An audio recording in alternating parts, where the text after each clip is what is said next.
black folk will be going into that underclass structure starting in about another 2 years. Once we go into it, we'll be locked and frozen in it by the year 2013 or 2010, that general time frame. You got, we got, all of us got about 2 years to either get our act together or hang it up.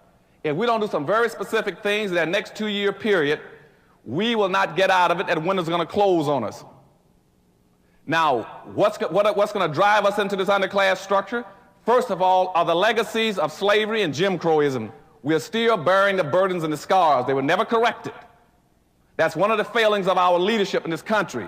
They had the nerve, the audacity to let black folks suffer for 460 years. And at the end of the civil rights movement, rather than going back and saying, let's find out what has happened to black folk for 460 years.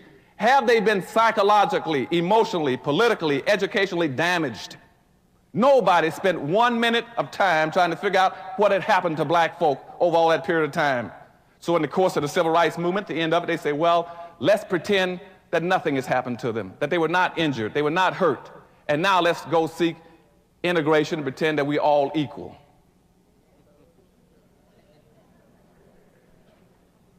Now that was grossly unfair, because by that point in time and by the 1966 period, whites had become economic giants in America. They owned and controlled everything at that point in time. Black folk didn't own anything. Whites controlled almost 100% of all the wealth, the income, the privileges, the businesses, the resources, and all levels of government. Blacks had nothing. Blacks were 1-foot midgets. And they allowed us then to use integration to walk from our communities, from our ghettos over in their communities, totally disarmed, not understanding anything, blind, naked, and then saying that you can go and compete. Compete with what? And that's what's happening in South Africa right now, where you have black folk now who have been totally subjected to the most brutal form of legal and economic slavery around the world for almost 300 years in South Africa, where whites in South Africa control almost 100% of all the gold mines, the diamond mines, the chrome, the bauxite, the magnesium, the land, the businesses, the farms, the animals. And now in South Africa, they've been told that they are free. Now, anybody in his right mind would have said, hold it a second. Now, if there's been a reform in South Africa, since whites have gotten everything and blacks got nothing, you should have seen on the news a massive flux of whites trying to get out of South Africa. If there's going to be any significant real change, wouldn't you agree? Somebody would have been trying to get out of there. The airports would have been jammed. And you all haven't heard a peep. You know why? Because nothing is changing. Because in South Africa, the dominant, arrogant white society that's been so brutal to black folks still owns and controls 100% of all the gold mines, diamond mines, silver mines, chrome, bauxite. And they're telling those South Africans, you can now compete. And that's the problem in black America. We've been told now that we can compete, and I say, well, with what? And by going into our underclass structure, going to be 7 converging factors going to push us. To get my little summary up. 1, we're going to have an increased amount of conservatism in the country, and I'm going to talk about conservatism in a few minutes. 2, we're going to have a massive, unending influx of immigrants into the country, going to push us down. We have been the number 2 population in America now for over 460 years. We're going to get kicked out of being number 2 and going down to number 3. When are we going to go down to number 3? We're going to go down to number 3 in less than 2 years. Now, when I wrote my book about 4 or 5 years ago, Hispanics at that time were 9% of the population. They've now moved in 6 years from 9% up to 11%. Blacks were 12.3% 6 years ago. They're still at 12.3%. Now you got Hispanics at 11 and blacks at 12.3. According to the Census Bureau 2 weeks ago in Washington, D.C., they anticipate Hispanics passing blacks right on time, as I had predicted. Now, Wall Street Journal, the left-hand column 2 weeks ago, on the left-hand side of the page, I can send it to you if you want, it says that when Hispanics pass black people, at that time, the whole political structure will shift gears. There'll be a power shift in America. That nobody's going to go to black folk to ask them anything anymore because you're no longer the dominant minority population. They're already preparing for this. They're already creating all kinds of major programs around the country where they will go and check with Hispanics about anything they want to know about minorities. Black folk will get their information through the Hispanic Society. Then by the year 2005, the Asians are going to pass black folk. Then you're going to get kicked from being number 3 down to number 4. At that point in time, you're locked in and frozen because everything you need will have to pass through those 2 groups. And those 2 groups do not have your interests at heart. They don't understand your problems and don't care about it. If you can't compete, they're going to say that's tough. And so what we're going to try to do today in dealing with just that one issue, as well as conservatism and the problems of technology in America that's also going to make us push us in the underclass, is to teach you how to compete. We got to understand we got these problems, but you got to understand where the problems came from. And I want to give you a real fast education today, because the real clue to liberation is not only education, it's re-education. And that's what we're going to talk about this morning. I'm going to show you how we got into our dilemma and how we must get out of it. Nothing has happened to black folk by accident. Everything that's happened to you has been systematically programmed through what I call social engineering. You are a victim of historical social engineering. Now let's go back and start dealing with some of these issues. And a lot of this would you also find covered in my book, Black Labor, White Wealth, and the other 2 books I got coming out this year. One is called Dirty Little Secrets, and the big one is called Powernomics. How do you do it? And Powernomics, if you want to know what Powernomics is, because I'm going to talk about it a little later, Powernomics is teaching my people a new way of seeing, thinking, and behaving. And that's what the whole thing will be about this morning. You got to change the way you're seeing and thinking and behaving. Why? Because I said we've been locked into an underclass structure, because we got 2 major problems in America. One problem is that maldistribution of wealth and resources that I told you about that's in South Africa and America, where whites own and control everything. That's your number 1 problem. The second problem we're going to talk about this morning is the inappropriate behavior pattern of black folk. Those are the only 2 problems you have. I don't care what anybody else talks about in America. It's not worthwhile wasting your time. The problem in America is not drug abuse, crime, low-income housing, public housing, food stamps, welfare, teenage pregnancy. Those are symptoms of a problem. The symptoms are the fact that you don't own and control anything to run you and control your lives. That's the problem. And the second thing is inappropriate behavior pattern. And before I get into inappropriate behavior patterns, let me define that for you. Now, in current day terms, I might call it the Rodney King syndrome. It's pretty familiar to most of you. That's when somebody pulls you out of a car, breaks your jaw, breaks 3 ribs, cracks 2, knocks out 2 teeth, gives you a concussion, breaks your wrist, breaks your kneecap, and stomps you, and you say, why can't we all get along? That is inappropriate behavior. Or if I'm in Detroit, Michigan, when I was there functioning as an assistant police commissioner during the riots, and I was working on riot possibilities and techniques in the city, I get a call down by some people who had been involved in a couple of murders.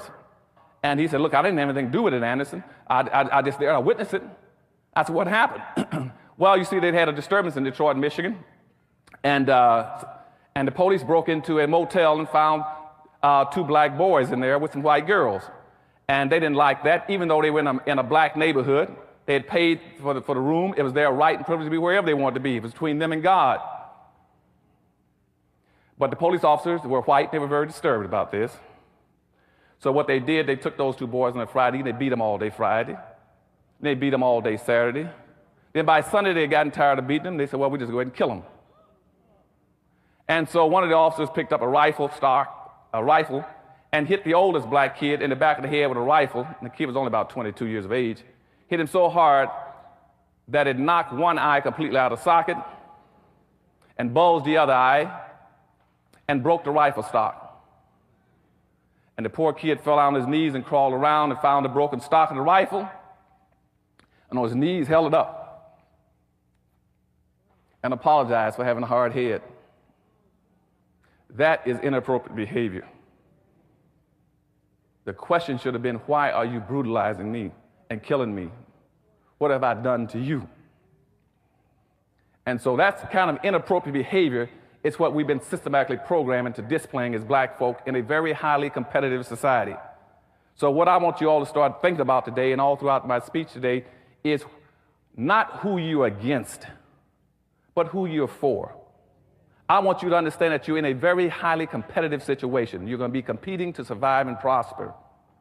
And that's what racism is all about. Contrary to what anybody tells you, and I just saw a definition of racism in the Washington Post last week by a noted columnist who's a conservative, and what he was really talking about was prejudice and discrimination.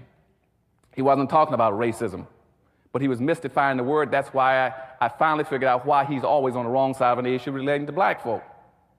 He thinks that a black person can be racist. A black person cannot be a racist. Racism is a power relationship between groups of people. That's all it is.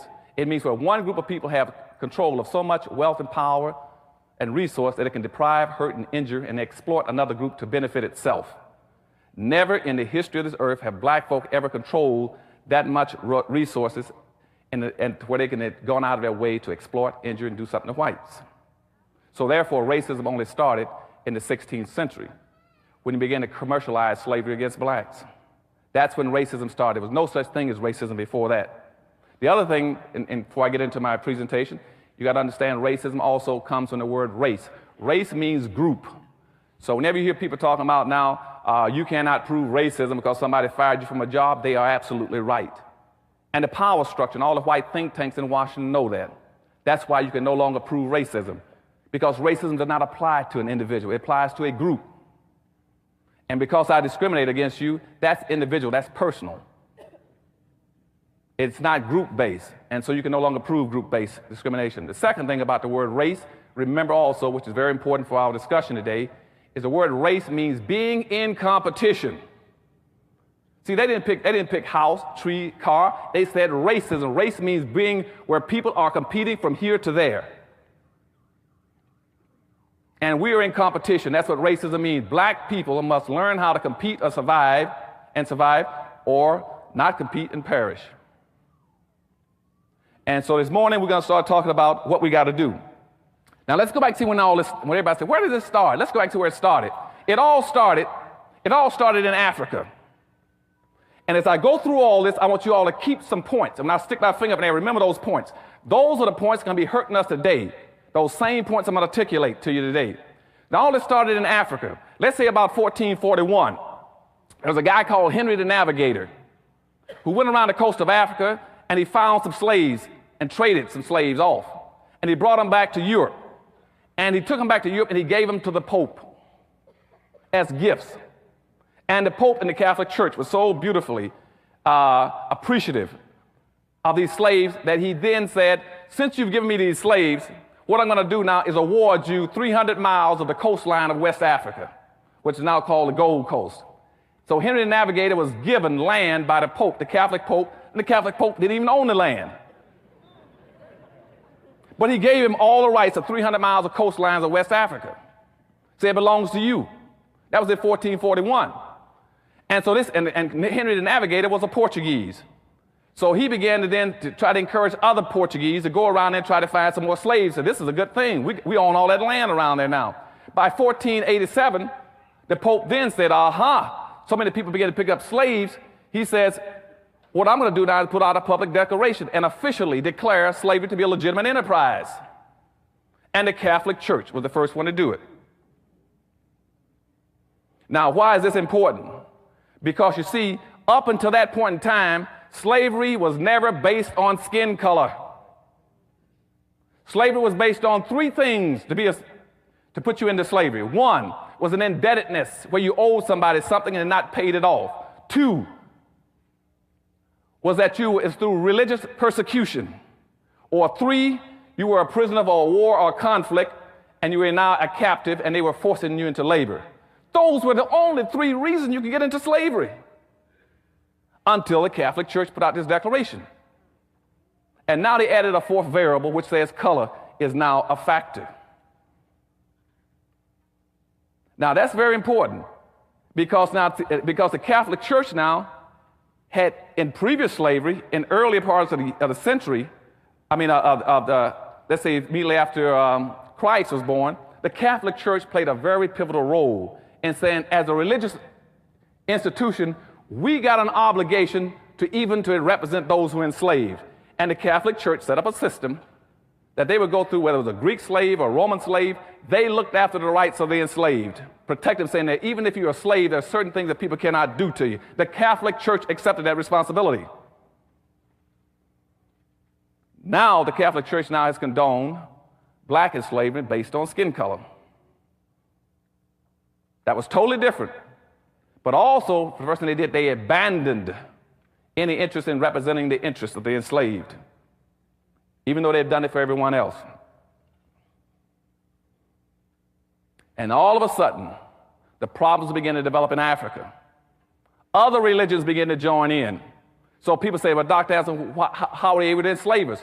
Because we were doing some things wrong in Africa. As the other religions joined in to start enslaving blacks, so did other nations, so did other ethnic groups. And black folk were totally ill-prepared to deal with it because we had been doing some things wrong in Africa ourselves. See, going back to about 765, the Muslims had been trying to get into Africa for the longest because they'd heard about all the gold and silver and the wealth in Africa. And the Muslims had been going around, the Arabs had been going around Africa trying to conduct holy wars against dark-skinned people to get access to the resources. And starting in 765, not 17, but in 765, the Arabs started enslaving black folk. They enslaved on an average of 1 million blacks every 100 years and shipped them out of Africa. So now if you start to count from 765 up to the present day, that's over 1,300 years. That means over 13 million blacks have been shipped out of Africa just by the Arabs alone. And Arabs are still shipping blacks out, slavery. If you go to Ethiopia and Mauritania, you'll now find, in Sudan, you still find blacks being sold by Arabs for actually about $475 a piece. So Arabs have been selling blacks now for over 1,300 years. But when you get around the 900, though, 200 years after that, the Arabs are still trying to penetrate the blacks to get their wealth. And blacks have gotten an international reputation of being one of the wealthiest nations on earth, talking about walking on streets of gold. And so from 900 up until about 1400, they lived reasonably well because people were afraid to penetrate Africa. Because blacks also had a ferocious reputation for being invincible fighters. They were scared of the jungles and the black warriors. So no one went into Africa to get them, but the Arabs were still trying to get access to the wealth and resources. Now I'm back up to the 14th century again. Now in the 1400s, about the same time as I just told you that the Pope declared that officially that blacks can be enslaved, at the same time Timbuktu was invaded by the Arabs. They finally broke through. They broke through because, see, blacks at that time had three major empires, Ghana, Mali, and Songhai. They were the richest nation on earth, but the black leadership had set themselves up to be invaded by the Arabs and consented to be pimped. Because the black leadership was extremely naive, going around practicing what I call benign slavery. Every time anybody came into an African nation, like Mali, Songhai, and what they were saying is that, well, I'll do business with you, but you got to buy one of my slaves. And the slaves were their own people. And they were playing games with slavery, saying, well, it's a tribe, he's a different tribe, so I'll enslave him. But the slavery that blacks were practicing was not the same vicious kind of slavery that came later, but the fact that they were playing with it, condoning it, and willing to sell their own black folk out naively. Now the question becomes, why were they doing it? Okay, why were they doing it? They were doing it trying to impress people with their power, how strong they were, saying that I would do business with you, but let me show you how strong I am. I got 3 or 4 blacks in the back room, and you buy them from me, and then I'll sell you some gold and silver. And what people were impressed with was not really their power. They were impressed with the fact that you had absolutely no interest as a leader in your own people and felt no responsibility to their welfare. And so when that got out, then all those countries, as I said, once the Pope condoned slavery, they began to flow into Africa because they knew the black leadership did not feel the strong togetherness, the willingness to protect their own people and to look out for them and lead them, and would willingly sacrifice them. So Africa fell wide open. And people poured into Africa after the Pope declared slavery legal in the 1480s. By 1500, between 1500 and 1650, 150 years, they hauled out 5 million blacks just to Central America alone, just right south of here into Mexico and to Central America, Costa Rica. Just to give you an example, after the Pope declared that you can legally go after those blacks, they pulled out 5 million of them and sent them in there. And those blacks in 150 years with sticks and stones, not steam shovels, but with sticks and stones and rocks dug out over 16,000 tons of silver and 400 tons of gold just to enrich Spain and Portugal. And this was critically important because at that point in time, Africa was a rich continent, had all kinds of wealth. And Europe was an impoverished nation. Europe was run over with crime, sickness, disease, illness, disorganized. Africa was the glory of the world. But you see, our people were playing around, not looking at taking care of the business of their people. At that point in time, all these nations say, aha, we know how to strengthen Europe and rebuild Europe.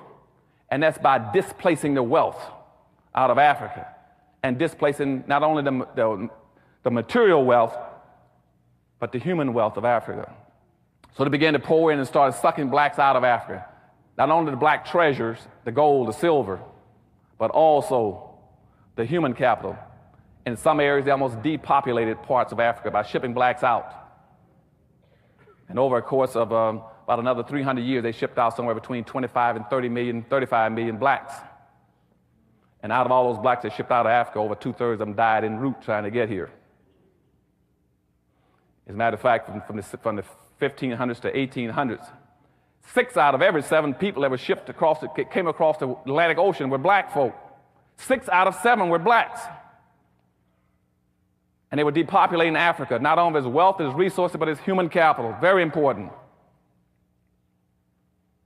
And as they came and as they shipped them out, everybody began to become enriched. But you still had black leadership that still didn't understand, unwittingly was playing into the hands of people who were much more serious about the games than they were. So I jump up to the year 1619. They brought in 20 blacks into America, formally, even though we'd had another group of blacks in here around in the 1500s. They've been floating around, too, off of PD River in South Carolina. And we'd had blacks much earlier, the Folsom people. But let me don't even get into that. But by 1619, they brought in 21 blacks into Jamestown, formally. And those blacks came in as indentured servants. They were traded by a German warship for supplies. Those blacks were free in about year 1624. But something very important happened right before 1624. In 1621, you had a black guy named Anthony Johnson. Anthony Johnson came to the United States in 1621, came in from England as a free black. At the same time, you had those other 20 black slaves brought in here in 1619, the first 20 blacks. But this black came in as a free black in 1621. He came in, and then since he was coming in from England, not from Africa, he then declared himself a free black, declared that he wanted head rights. And head rights in those days says anybody coming to the country can get 640 acres free right off the bat. Then plus you can get another 500 to 600 acres for every slave that you own. He immediately went and had 13 blacks. He brought in then, we got him 13 black slaves. And he's black. So within a few years, about 15 years, he was one of the richest blacks in the colonies. But he was enslaving his own people. Now, going up to 1638, Maryland colony then put out a public edict that laid the cornerstone for racism in this country, saying that now that black folk coming into this country and they began to intermingle with whites and socialize like Johnson and trying to integrate, we got to pass a new law. So the state of Maryland put out a law called the Doctrine of Exclusion. The Doctrine of Exclusion says that no black shall be permitted to enjoy the fruits of white society. That was in 1638. Now, Johnson still had it. He'd really built up his land now. He had all kinds of land and a whole bunch of slaves, getting close to about 70, 80 slaves now. And a white guy went over to one of his plantations.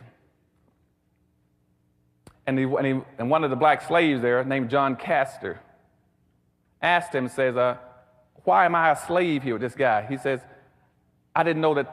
He says he owns me for life. How does he own me for life? And the white fellow who was a plantation owner also said, look, he doesn't own you for life. You know, didn't you contract for indentured servantship? Indentured servantship normally runs 5 or 7 years. What do you mean he's got you for life?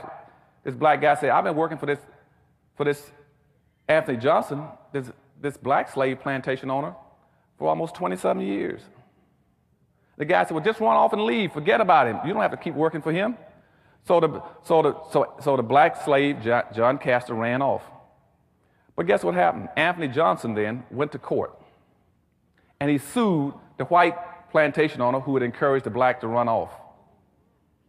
Sued him in court, and the court accepted Anthony Johnson's claim against this black slave, saying that he owned that slave for life. Now, what happened there never had ever happened on the history of the earth with black folk and in this country, where all of a sudden a person laid claims against an individual for the rest of his entire naked life. And it was a black man. And once that court decision was made, whites picked it up and said, aha. So by 1665, all the states then started passing enslavement laws. They went back and took the doctrine of exclusion and say, now, the doctrine of exclusion with Maryland says that black folks shall always be excluded and never be permitted to enjoy the fruits of white society. But after listening to the court decision for Anthony Johnson, we got a good thing going now. So they took that same doctrine and expanded it. And now the doctrine says that not only should black folk be excluded, subordinated, non-compensated, non-competitive managed workforce for the personal comfort and wealth building of white society. That became the enslavement codes, both explicitly and implicitly. And all the states began to enact it then, based on Anthony Johnson's ruling in court that he owns another black person for life. Now the system picks up. We jump now to about 1704. 1704, there's a black kid. There are a whole bunch of slaves coming in from Africa on a slave vessel called the Eagle. The Eagle is heading towards America. There's a young black boy on there, along with some other older slaves. The slaves decide to revolt on the ship. And they took over and knocked the captain down, took over the ship, and took the weapons, and we're in a fight to take over the control of the ship and head it back towards Africa. And as one of the older slaves grabbed a machete, and he said he's going to kill the captain so they can completely have control of the ship, as he swung at the captain, a young black slave jumped up and got in there and protected the captain and took the blows himself, which chopped off one of his arms and protected the captain. And by protecting the captain was able to recover the control of the vessel, put down the insurrection, and they then hung all the blacks who were trying to revolt, except a young black kid who was only 19. When the captain got to America, he gave him to supposedly a benevolent slave owner and rewarded him with recognition, and says that after he's been educated and recovered from his wounds, that he's to be set free. And again, this young boy, he placed more importance on protecting other people than getting his people out of a dilemma. But he was rewarded and recognized for it. And he personally benefited at the expense of his own people. That was in 1704. 1705, the colonies said, what we need to do now is pass slave codes so we can regulate slaves' behavior, period. Slave codes were passed to tell you exactly how every black person must act in America, what he could not do, and what every white person must do to make sure black folks stayed in line. Then they passed another law at the same time with it, which is still in effect today. It was called the Diversity Act of 1705. You all call it multicultural and cultural diversity. You all understand what I'm saying to you? I want you all to understand history. If you ever want to figure out how to get out of your dilemma, never spend your time trying to work with anything unless you know how it got into place. And then you take it out of place. The multiculturalism and cultural diversity started in 1705. They passed a law at the same time saying, how do we control black folk now? They said, now that we got all these blacks coming to the country, we got a good thing going. They said, because now all over Europe it was being advertised, if you want to become wealthy and powerful, go to America. We guarantee if you go to America, we give you free land and free labor. You'd have to be an idiot not to get rich. You don't have to do anything. We'll give you all the land you want and England started a franchising system, so which means even if you couldn't afford to buy slaves, we had a franchising concept, which means England would give you the land and give you the slaves. All you do is pay them a commission. Just like McDonald's and Burger King. That's where the whole franchising concept came from. It was from England with slavery. And so people rushed into this country. But they had to set up external controls, saying, how do we control them when they get here? With all these blacks coming into the country. Because I just told you, 6 out of every 7 persons coming across the Atlantic were black folk. They were pouring into the country. But they want to make sure enough whites were here to benefit and get the fruits of black folks' labor. And so they passed the cultural diversity, which says, the cultural diversity law says, for every 5 blacks you own, you must have 1 white person. You must always have 1 white person there to monitor, to make sure that black folk are being monitored and kept under control, that you understand what they're up to. That law stayed into effect, never went out of effect. Now, come 1710. Now, when 1710 came, here's the main point of my talk today. 1710 did something that is totally devastating. Totally devastating. The Virginia colony in 17 passed what they call meritorious manumission. Meritorious manumission says, what we're going to do now that we put up the external controls in 1705, we must have internal controls. We don't have the time to go around and monitor and watch all these black folk coming into this country. We must build in some kind of internal management control. We must build in a way like the Rodney King syndrome, that kind of thing. We must build into black folk an inappropriate behavior pattern. We must teach black folk to see things upside down in a non-realistic manner. And what they did very systematically was like taking glasses and painting pictures on it upside down. And we found out in laboratories in sociology and psychology that even if you paint the world upside down for a person to put glasses on their eyes, we found that the subjects can learn to live upside down. They learn how to adjust, learn how to adjust their reach and what they're doing. And we watched it over and over again in experiments with young people in school, where we paint the pictures upside down and say, what do you see? And the mind has the ability to flip things back over to where the reality becomes the unreal. That the unreal becomes the reality. And once you do that, you got your people nailed to the wall. So meritorious manumission came into effect in 1710 and says, we will reward, we will recognize, we will set free any black person does 1 of 4 things. 1, if you in fact will save a white person's life.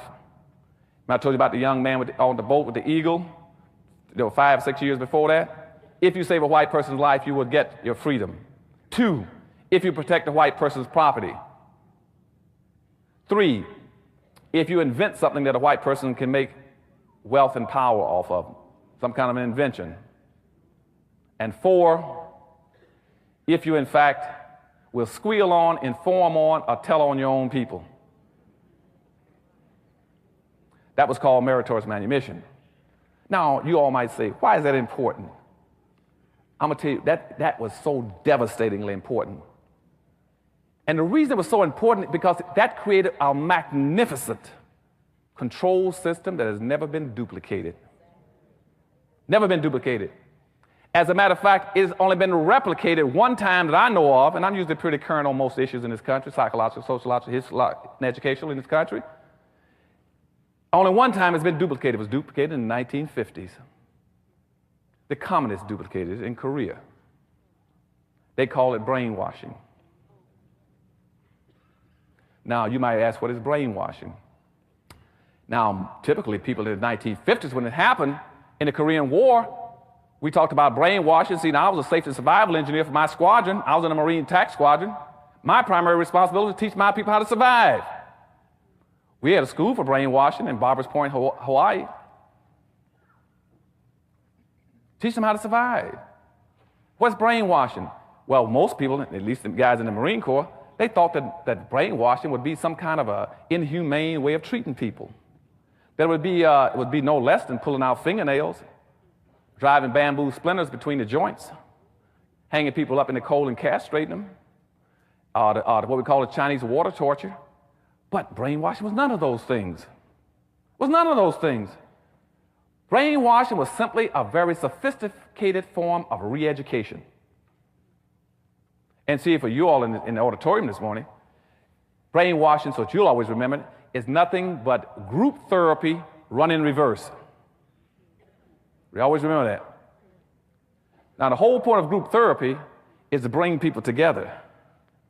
Brainwashing is to turn it backwards and scatter people apart. And that was very effective in Korea against our troops.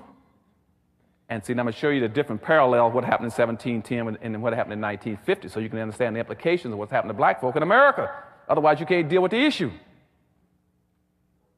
So in 1950, we had approximately 7,000 Americans in prisoner of war camps in North Korea and China.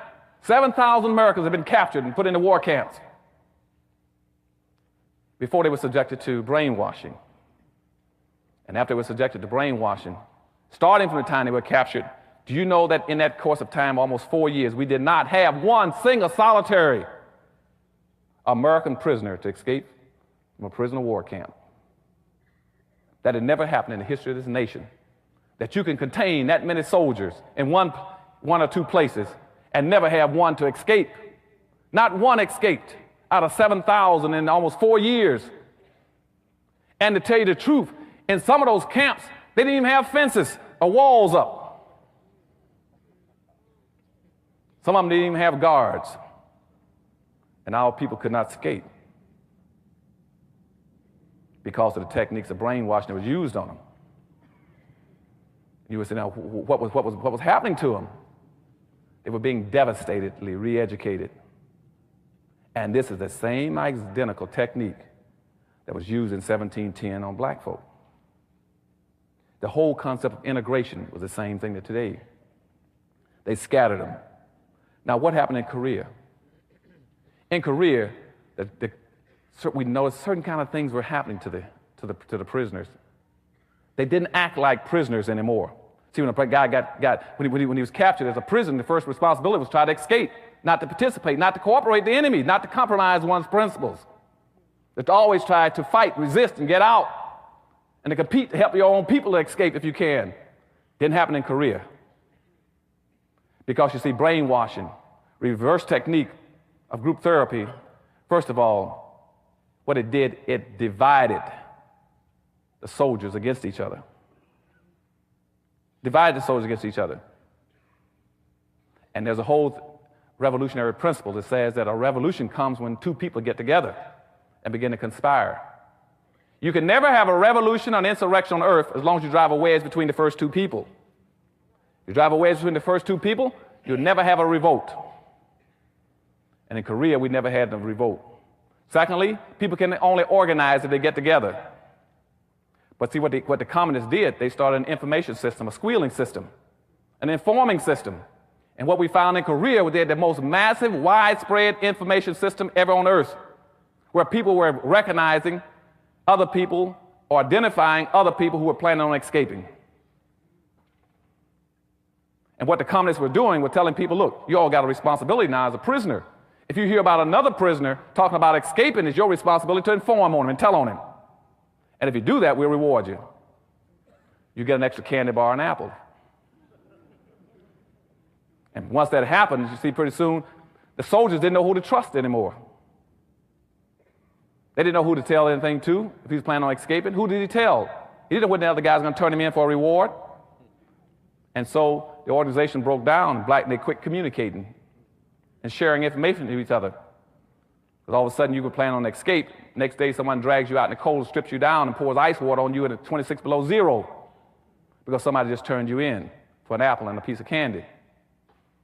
And see, that's what happened in meritorious manumission in 1710 when blacks were being rewarded for turning in other blacks. See, also what it does is not only does it stops your communication, it stops your ability to organize, but also it broke down what we have to have as a sense of community. In none of those camps do they have a sense of community anymore in Korea. And without a sense of community, you have no way of doing the things that have to be done as a human being. And so in the prison war camps in Korea, all of a sudden the camps became filthy, the black camps. Nobody built latrines. Nobody made sure there was food and blankets passed out. Nobody took care of the sick. Because you don't have a community anymore. Without a community, you can't do anything. So we didn't have a community in Korea, in the camps. And out of the 7,000 prisoners you had in Korea, almost half of them died. They didn't die because anybody shot them. They died from the fact that they were unable to function appropriately, to take care of themselves, to function as a community. They no longer had what you got to have and what black folk had taken from them through meritorious manumission. See, once you get a community, the next thing you must have above that is your trust. You cannot have trust if you don't have a community. I always hear black folks say, Dr. Evans, all the things you say are true, but how can I get together another black folk when I don't trust them? You don't trust them because you don't have a community. And and above trust comes cooperation. But Dr. Evans, I don't want to work with him. No, because you don't trust him. So it goes community, trust, cooperation. And that's what they did in Korea. They killed the community. The black soldiers no longer had community, and prisoners no longer had a sense of a community. They no longer had a sense of who they were, what they were about, the business of, and who they were.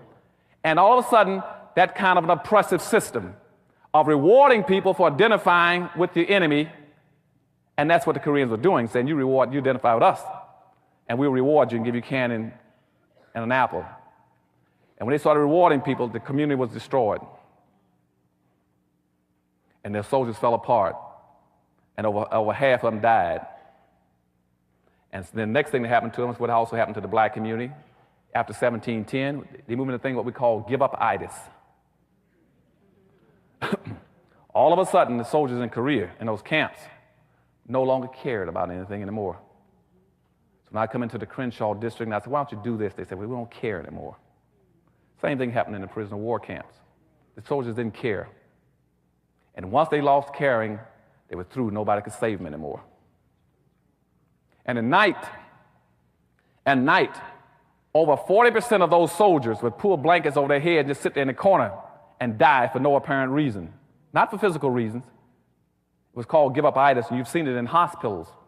That's when a person would die long before he's supposed to. And you ask why. When a husband passed and the wife would die 6 months later, 3 months later. Not for any medical reason, because they no longer have a will to live. And that's what happened in those camps.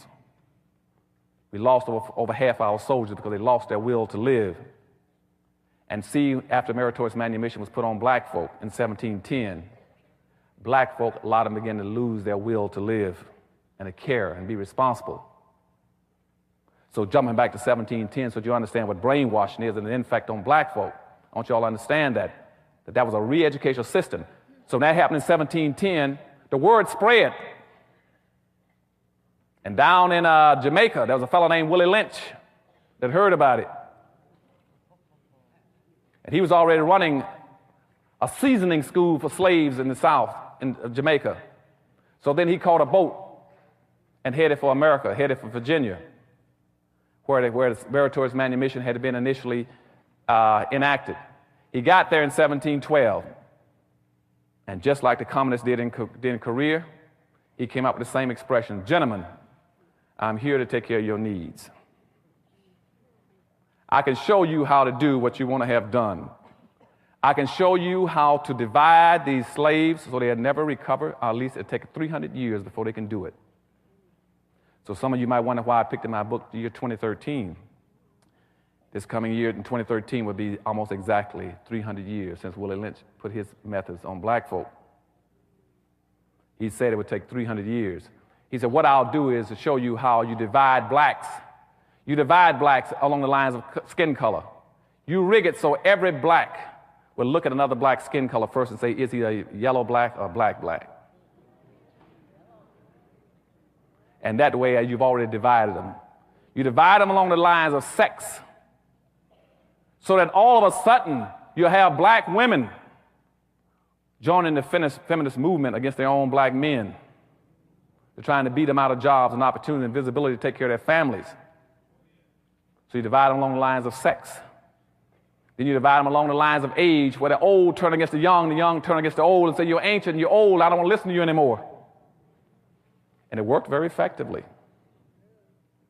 And Willie Lynch put that on them. It's called divide and conquer. Divide and conquer was the same in 1710 as it was in 1950 in Korea. And black folk became divided. And so from 1750 up to about from 1710 up to 1750, the system started going into effect. The social conditioning, the brainwashing of black folk took off full steam then. Because see now, they were very concerned about all these black slaves. We had to control them. And people said, well, how are we going to control them? And said the first way, and there are three ways you do it, but the first way is by physical control. Always control a black person physically. That's what slavery is about. The second way of controlling them was called Jim Crowism. Then you control them legally. Then the third way you control them is when we came out of the civil rights movement, which means symbolically. You control them by manipulating symbols. We'll talk about that in a few minutes. So they went into the first thing of controlling black folk physically with slavery. By 1750, the black population got up to 34% in America. And they were very concerned about this because you see all these slaves were pouring in across the water, so they started advertising to bring in more immigrants. They said, what we need are more white immigrants to dilute. Remember, I told you the Diversity Act said we must have so many whites. So we got to have an immigration law that bring in more whites to neutralize blacks out, to keep them contained, to keep them as a minority. We'll fix it so they'll love that word minority. They'll use it all the time and call themselves that. Even though we know the minority means loser. We'll turn the world upside down. They'll call themselves loser, loser, loser. So by 1750, black population hit 34%. So what the white society started doing then, it says, we must do what they didn't say that then, but the effect was the same. What happened in Korea? We must isolate them. So every Indian treaty from that point on started putting in conclusions saying that you must also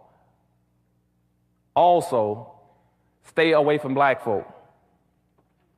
They built into all the Indian treaties incentives for them not to identify with black folk because they afraid that if Indians and blacks got together, they could overthrow the country. So Indians were given incentives then to turn against black people. And that's why later on you find that the biggest killers of black folk for a long period of time were Indians. Because they were given incentives. For instance, if you raided a town or a village, guess who was the first person you run into in the fields? Was a black person. And see, you had laws because the slave codes of 1705 says a black person could not arm himself, he couldn't carry a weapon, he couldn't carry a tool, he could not raise his hand to defend himself, he could not strike back. So Indians said, hey, we got a good guy to raid. I mean, this is like shooting ducks. And the whites knew that. When they put the blacks out in the field, they used blacks for burglar alarms. So every time there was an Indian raid, they the ones who went down first. And that's why all the 5 civilized tribes in America then became slaveholders. All the 5 civilized Indian tribes were slaveholders. Not only were they slaveholders, they were slave traders. And more important than that, in all the treaties, typically in a treaty, they paid the Indians $20 for every runaway slave they chased down and brought him back. And that's why also when the Civil War came, all the 5 civilized tribes in America fought with the side of the South to prefer slavery because they didn't want to lose their money and wealth either. And I still have blacks running around saying, well, I'm half Indian.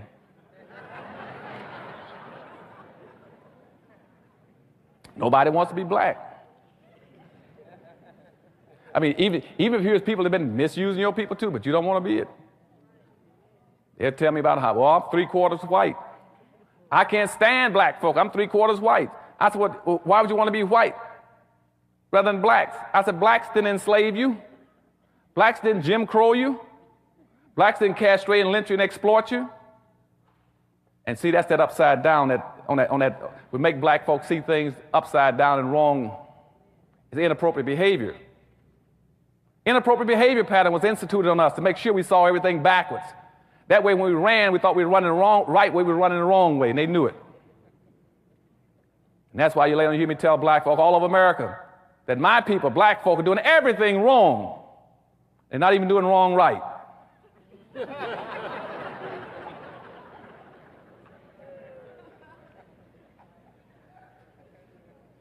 because you see everything is pointed upside down for us, so they can't see which way to run. And so at that time, in 1750s, the colonies then tried to figure out how to contain the whole issue. So we got our controls in place, we got the social conditioning in place, and I think we got blacks pretty well where we need them. We got them nailed down. So then they then started telling England, don't send any more slaves over here to make sure it works. So Continental Congress sent all kinds of letters to England saying, don't send any more slaves to make sure our system of control works. But England said, no, I'm going to keep sending them because we're getting rich off of it. England said, we're making a fabulous amount of money because we set up the Navigational Act in 1650, which says, I don't care what you all produce in America, it must come back to England first to be processed, and you all buy it back from us. And when you buy it back from us, we're going to charge you 3 or 4 times the price of it. And so when England decided to have a Revolutionary War to break away from England, they didn't put that in the history book, what the real reason they want to break away from England was for. 1, because they were scared to death of black folk getting free over here and tying them with the Indians. 2, they wanted to reverse that whole shipping process, saying that if we made all the products in America, we raised the cotton, the corn, the beans, the rice, and everything, why are we sending it to you and buying it back from you? So that's what the Revolutionary War was over. And plus, England was also getting rich off the slaves because, England was only paying $25 to $35 a piece for every slave they were buying on the west coast of Africa, $25 to $35 a piece. But they created a system called capitalism, which says that I also want a 1,500% return on my money, my investment, which means if I pay $25 for a black slave on West Africa, I want to be able to sell them in America for $400 to $500 a piece. And so England was becoming a very rich and powerful nation. Like most of it. But that was not only England, but you had all the other slave countries became rich. That was Portugal, Spain, England, Germany, and the Arab nations. All of them were getting wealthy off of black folk, off a combination of 2 things, extracting the wealth out of Africa, the material wealth, and selling the human labor. And after the Revolutionary War, the first act of Congress, as soon as they set up a Congress in the United States, the first act of Congress said, let's solve this problem with the slaves.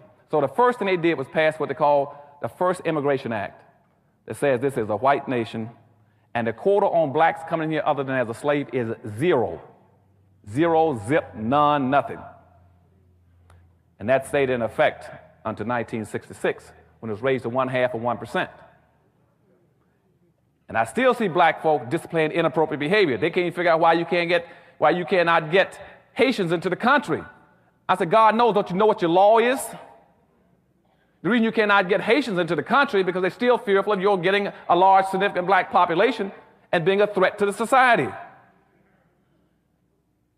I said, anytime you got boats floating around off the west coast of Africa for 3 months, you had over 3,000, 4,000 blacks on there who were sick, starving to death. Not one single country offered to bring them in, not this country. At the same time, this country has had refugee programs for every racial and ethnic extraction on earth but black folk.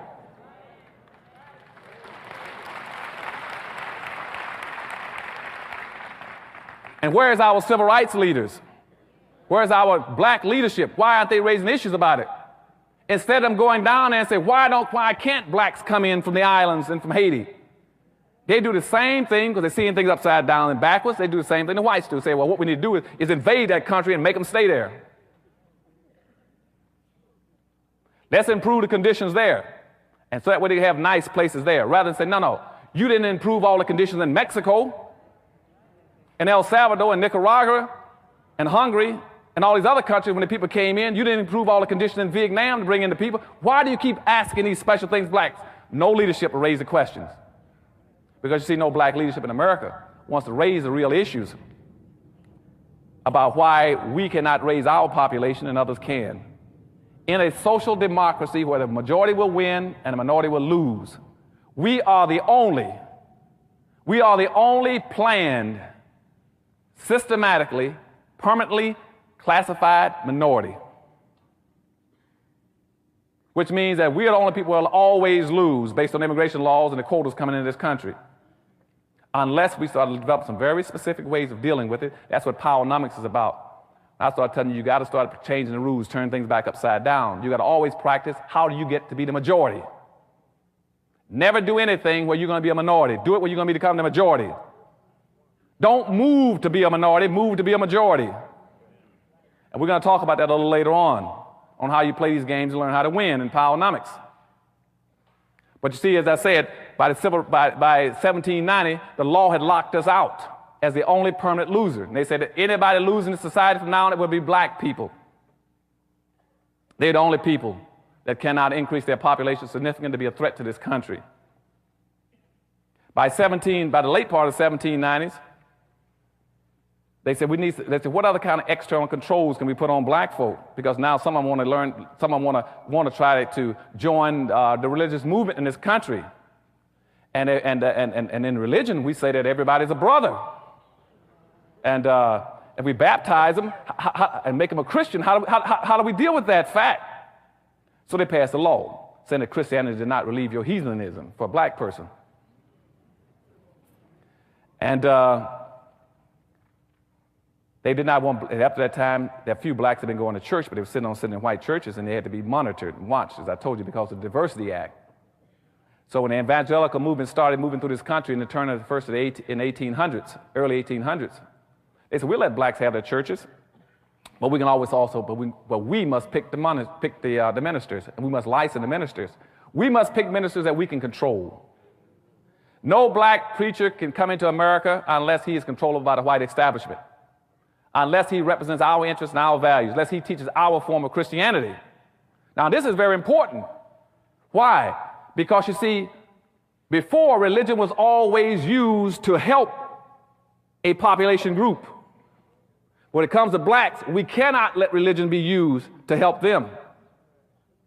You see, the Catholics, church, took care of all those groups who call themselves Catholics. Jews, priests, took care of the Jews. And even today, you go into the conflicts in England or Ireland, where you see the Protestants and the Catholics fighting. I guarantee you that the Protestant members will be representing their people and protecting them. I guarantee you that the Catholic priests will be representing the Catholics and protecting them. If I take you into the Middle East with the Arabs, I guarantee you Khomeini will be taking care of Arabs. Only in America can I find black ministers who can be bought and sold to be against their own people. Nobody else will let you do that. No population will tolerate that except our people. And that's what I call inappropriate behavior. Inappropriate behavior pattern when you let your own ministers sell you out. It's not in your best interest. What I mean by sell you out is because by the early 1800s, the whites said, well, we're going to have black ministers. We're going to have to Christian them to make sure they do what we want to have done. They must teach Christianity the way we want it taught, to where it is an external control device on black folk.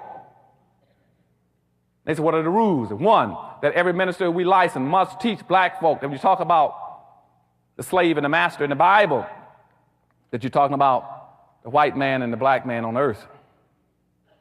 Two, the minister must teach black folk that they're to be loyal, faithful, obedient, respectful, and all those other good things, and honest, so that white people don't have to worry about them stealing as a slave.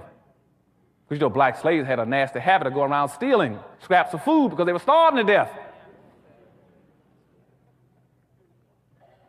And they would tell them they must be industrious.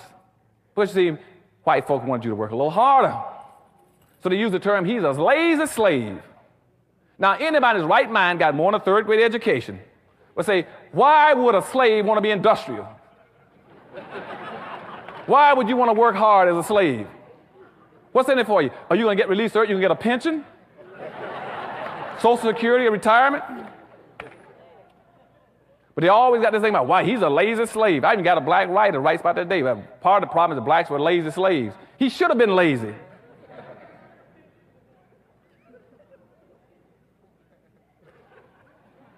The third thing they put on you is that, well, the black ministers must also teach them to get pie in the sky after death.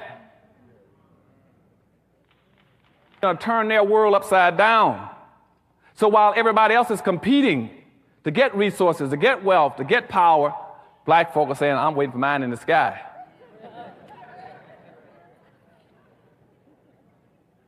They said, well, the role model would be Jesus Christ.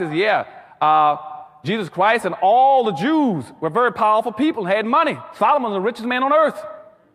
You go look at Matthew, I think Matthew 23, when they start talking about the talent, where the different slaves had talents.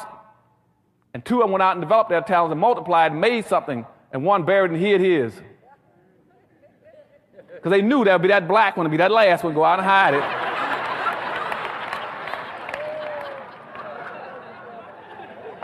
Y'all understand what I'm talking about? Now, but during that period of time, though, in the 1800s, when they started putting all the religion on them, they started controlling them, a few blacks said, well, wait a minute now, because something just happened down in Haiti. Now, I know that I can guess in the future y'all aren't going to let the Haitians into this country. But in the 1800s, what happened was Toussaint Overture. Toussaint Overture took his little band of rabble-rousing blacks in Haiti and beat the devil out of all the French troops. Ran them raggedy. Beat the devil out of them. Now, that was important because, for two reasons. First of all, that is the only time in Western history where the white society blinked and black folk took advantage of them and beat them. Y'all remember that? Only time in history that blacks ever broke free of that conditioning system I told you in 1710, the same one they used again in the Korean War. And again, the reason I want to point out that system to you, that brainwashing system, why is it so important? You all remember this, and why it's so important. And that's why I must give the dominant white society praise for this. I mean, there's some very smart people. Very smart. Why did I say that? Because, you see, the people that put that system on black folk in 1710, they had the equivalent of a third or fourth grade education. And here we are today, 250 years later, or 200-some years later, almost 300, and black folk with doctor's degrees and master's degrees can't figure it out.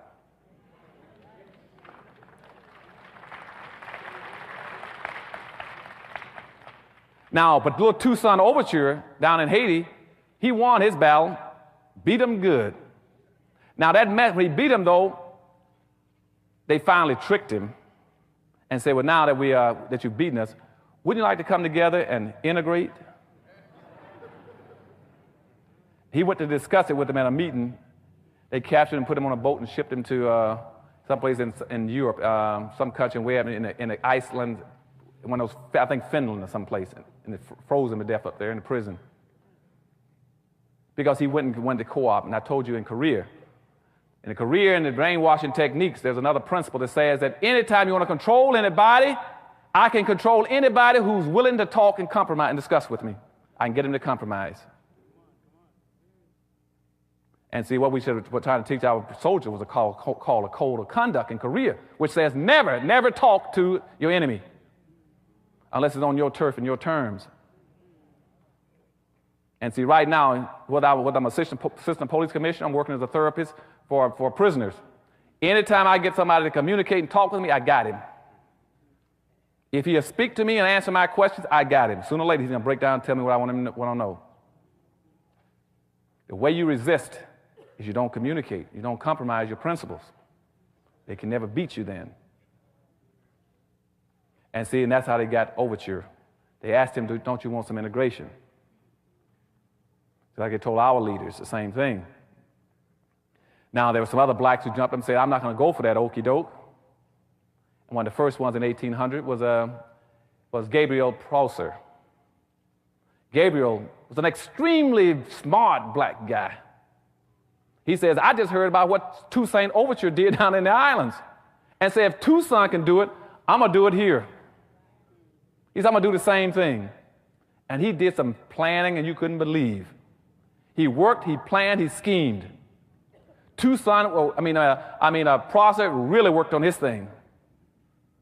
And he planned one of the most devastatingly, strategically well-planned insurrections on earth. Now, but before I tell you what he did, let me go back and make this point. I tracked between 1710 and 1860, and we had a possible 150 to 200 possible slavery votes. And in all 150 to 200 of them, a black person squealed in every one of them and got his meritorious manumission and his Willie Lynch badge card. And so when Prosper was trying to pull his together, he planned his scheme. And for the day he was supposed to have his big revolt, would you believe one of the most severe storms that ever hit Virginia came in and washed out most of the land and roads and bridges, and Prosper's group couldn't get together at their gathering point because they were planning on hitting three things. They were planning on taking over the penitentiary in Richmond, they were planning on taking over the armory, and they were planning on attacking the town and annihilating the town, everybody except the Methodists and the Quakers who had befriended them. And the storm struck just as they were going to assemble. And only 300 showed up, and Prosper said, well, since only 300 of us here, let's put it off until next week when the land is dry and clear. And within 3 days, a black person squealed. Prosper was arrested along with 35 of his supporters. They were executed, hanged, heads chopped off and put on poles.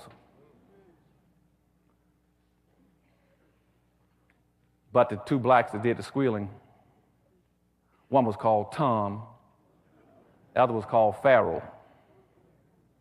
And I don't know, God knows it because I don't know. Why is it when you name a black person Tom, you almost guess he's going to do something?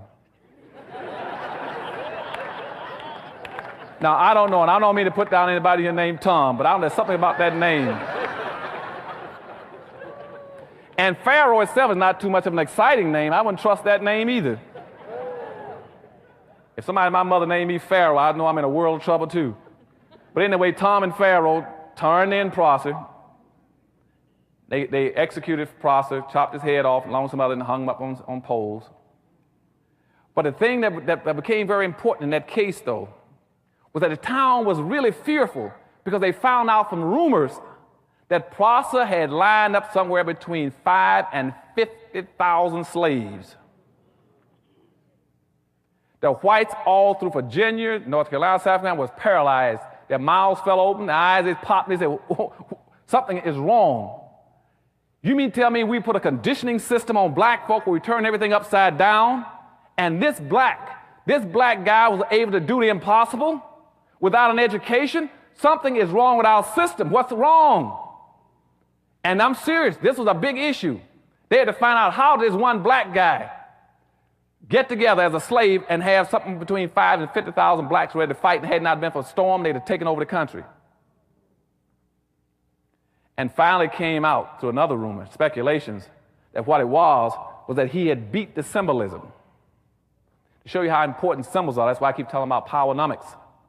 To get out of your system, sometimes you're lost. You look up at a mountain, you look up at a peak, you look for the Penobscot building or the Empire State Building, you find your symbol and you can find your direction.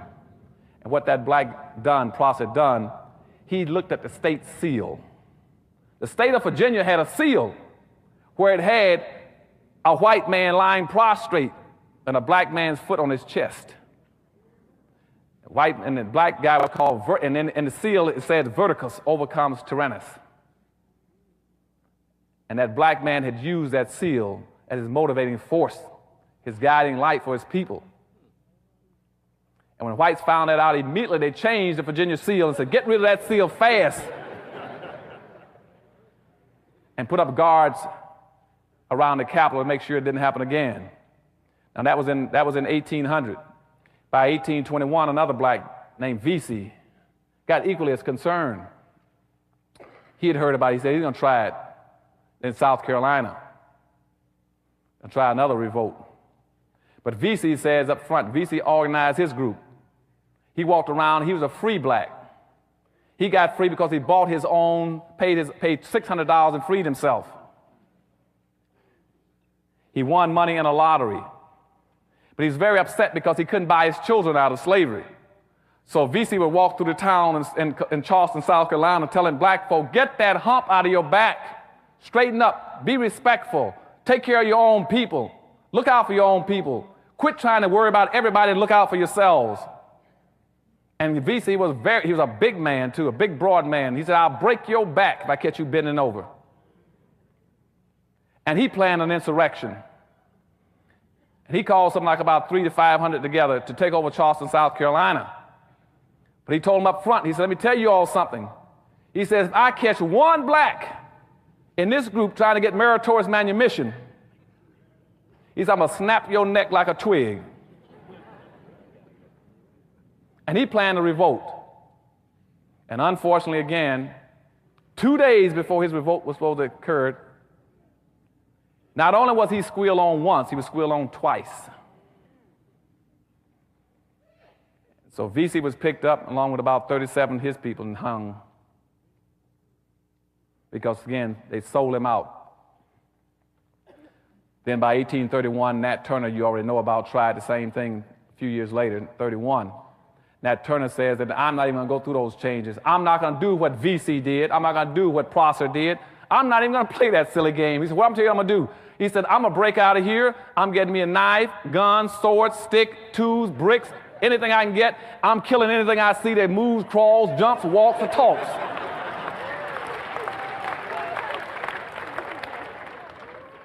That's exactly what I'm quoting him.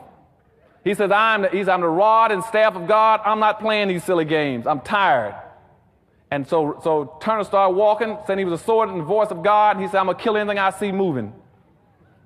He killed 55 people, including his own master. And then the country got petrified again and sent the army in looking for him. They searched for Nat Turner for 2 months and couldn't find him. He hid out because he killed so many people. Until one day he needed food and went down to get some blacks to get some food, and guess what happened? Turned them in. And so that took care of Nat Turner. Same time, there's one other black, though, which is my hero. I don't know how much time I got. How much? Long as I want. Okay.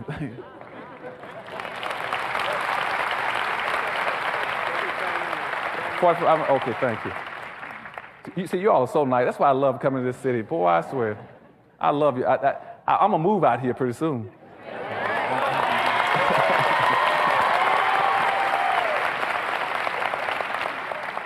But my hero is John Horse. We start talking about inappropriate behavior versus appropriate behavior. Now, here's a black man at the same time period displayed what I call appropriate behavior. No Rodney King stuff, you see? John Horse was a runaway slave who would also run off to Florida in the early 1800s in the same period when VC and Turner and the rest of them were trying to revolt. John Horse was a big, burly, strong black man. He ran off to Florida. Contrary to what you hear all the time in the media about the Underground Railroad, all blacks trying to get north, get to the promised land. That's a part of that myth. Most blacks weren't that dumb. Why would they want to go all the way across go to the north 1,000 miles through a hostile white country when they could run out to Florida, which is Spanish territory, 20 miles away or 2 feet away? So some of the smarter blacks of our relatives ran off to Florida because that was Spanish territory. And they got down and they interbred and intermixed with the Seminole. Now, you all might ask me why about Seminoles. Now, Seminoles were also against blacks, a lot of them, but a lot of them were not. Seminoles were the most receptive Indians to do anything with blacks in the country. Why? Because you see, the word Seminole means runaway slave. Okay? And they were also runaways. They interbred with blacks. They were a mixture of blacks. So they were very receptive to black folk. And so they started fighting in that area to fight the United States because the United States, they wanted to go down there and try to get the slaves back. And that's what they were sending General Andrew Jackson to Florida for, to get the slaves. Because you see, blacks down there were coming across the border periodically with the Indians, raiding and killing whites and getting their people free. Now, why is that important? Because you see, when I talked about early inappropriate behavior in Africa, the reason they enslaved black folk originally was because our leaders in Africa had given the impression that I don't care about other black folk. And they hauled all those blacks around the world because they knew in their hearts they would never see a shipload of Africans coming to get them back. They never suspected that Africans would come to save Africans. But that's why they didn't try to enslave Indians, because they knew if they didn't enslave Indians, Indians would come get their people. But they knew that black leadership in Africa had already said, you can have them, I don't want them, I won't come to get them. And so when the blacks went off into South, into Florida, they were coming across the border, raiding those plantations along Alabama and the Georgia border there, South Carolina border, taking their people, taking them back to down to Florida, getting them free. But John Horse was a leading hero to me. Now this black hooked up. He became sort of like the second in charge in Africa. I mean, in Florida. The chief at that time, through the 1820s and 1830s, was a chief named Osceola. Osceola had about 3 sons that were very active, also fighting white intrusion into Florida to get the slaves back. His number 1 son was a white, a mixture of black and white. His name was Wildcat. And Osceola himself, if you all don't know it, Osceola was married to a black woman. You might see Osceola's pictures in all the museums as an Indian. They don't ever tell you that he was married to a black woman and had a mixed group. And he married to a black woman. His black woman's name was Morning Dew, if you're interested in knowing it. Morning Dew was the one, and that's what triggered the Seminole Wars. They don't tell you that in your history books either. So going back and forth down there, they were trying to get the Indians back. Trying to get the slaves back from the Indians. And they kept sending the federal troops in there. And Andrew Jackson was one of the primary generals that always wanted to go out there and fight Indians. He loved to fight Indians. He's known as the Indian fighter. And that's why you have Jacksonville, Florida. Because he was going in there, again, fighting Indians and trying to get blacks back. And on the Chattahoochee River, right outside Tallahassee, they had a fort there called Fort Negro, where most of the blacks were living, staying there. And they sent the federal troops down there to get the slaves back. Then the federal boat came up the Chattahoochee River to Fort Negro, and most of the blacks were out with the Indians raiding and fighting, and left the women and kids there. And so the federal troops fired on Fort Negro, 1 shot, and the shot rolled into the armory and set off the explosion and blew up the entire fort, and was nothing in there but black women and children. And that really made them hostile. The blacks were hostile this time. So now, that triggered the Second Seminole War. After that, they decided to have a truce. They said, we'll have a truce if we sit down with Osceola and his warriors, John Horse and the rest of them. And at that point in time, they met. Before they met, they went and kidnapped Morning Dew and told Osceola that if you want your wife back, you better turn some of those black slaves loose and meet with us. And when Osceola went to the meeting to discuss getting his wife back, they kidnapped him and put him in prison. I think up in Fort Sumter, South Carolina. He died of consumption and exposure. And so at that point in time, John Horse and Wildcat went berserk. Then they started fighting. They fought all the way throughout Florida. And finally, they ran them out of Florida. They went out west and led that whole movement called the Trail of Tears, all the way out to Oklahoma Territory. And but the only people who were fighting in this country against the United States at that time was John Horse and Wildcat and his band of blacks. They had carried their own women and kids with them. That is the only black man in the history of this nation, and I'm sorry to say no school teaches that. That's the only black man in America that's ever stood up to America and fought him, and not as a slave, but as a man. Nobody else has ever done it.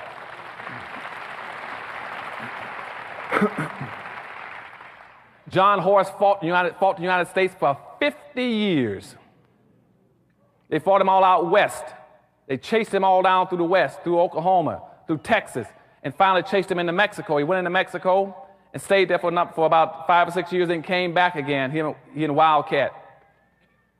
They tried to set up their little village again, but the whites out there, the racists kept raiding their camps, shooting them and killing them. He kept fighting, and they finally killed Wildcat, shot him in the back with a shotgun and killed him. And then John Horse finally just gave up and got on his horse, allegedly, and just rolled off back into Mexico. You never heard from him again. But he fought for 50 years, the only black man. You can talk about any civil rights leader you want to. If you had a hero, that's the only hero we ever had that fought and says, I'm not a slave and I won't take it. I'm not Rodney King or anybody else. And so, they found nobody ever knew what happened to him, but he rolled off. That was John Horse. Now, this whole meritorious manumission policy is in effect, moving along at the same time, this control system. About 1852, a lady named Harriet Beach Stover wanted to write about it. So she then wrote about the whole thing. She interviewed a guy whose name was Henson, which you all know as Uncle Tom. He then told her about the story. She wrote a book called Uncle Tom's Cabin. But in that book, contrary to what most people think, Uncle Tom was not the bad guy. The bad guy was Sambo. And so I'm asking you all as my brothers and sisters, please in the future, don't call a black guy who you know is worthless and trifling. Don't call him an Uncle Tom. That's complimenting him. Call him his real name, what he's entitled to, and that's a Sambo.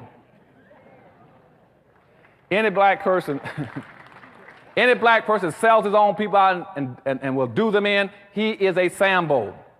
Now, what is a Sambo again? Going back to Meritorious Manumission in 1710, the whole conditioning process, the whole brainwashing system, the whole social engineering system says that you must teach black people to see the world through the eyes of whites. You must see everything through their eyes. You must accept their values, their superiority, whatever they think and feel, and that way we got you contained. And that's why when you see somebody like Colin Powell running for office, they say, well, you can run for office if you see the things the way we want to see them.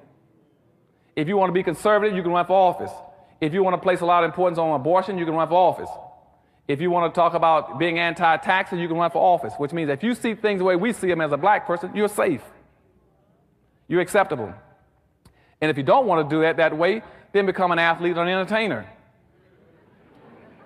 So therefore, you identify the rest of those blacks in the country. You stay away from them. They're bad.